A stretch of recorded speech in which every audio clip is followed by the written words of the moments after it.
Good evening, everyone. I'm Ernie Ganaston. And I'm Cindy Hsu. I'm Tony Aiello. What makes this old Lincoln worth $1 million?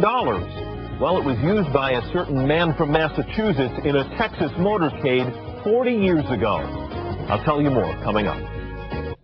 We have something very unusual to show you. A Connecticut man has a 40-year-old convertible for sale. Yeah, it's unusual because of its history. The car has 29,000 miles and a faithful connection to the late President Kennedy. CBS 2's Tony Aiello picks up the story.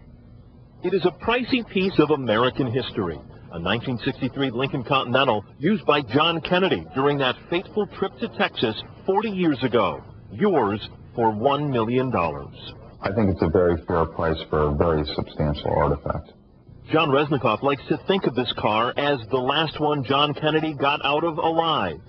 The President and Mrs. Kennedy used it in Fort Worth, Texas, and it carried them to the airport for the short flight to Dallas on November 22, 1963. Resnikoff bought the car at auction 3 years ago for about $20,000, then employed a private eye to verify the Continental was indeed used by President Kennedy. Resnikoff spent more than $100,000 having this car restored. Every surface is like showroom new, except for the leather seats. The seats we left alone because we felt that was historical. This is where the President sat, and we just left it the way they were. Resnikoff is in the memorabilia business.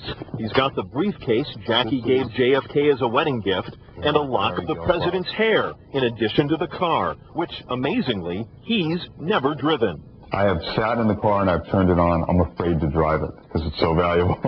40 years after his death, the interest in all things connected to John Kennedy remains strong. People are fascinated with heroes, and Kennedy is one of the greatest ones in our history. Tony Aiello, CBS 2 News.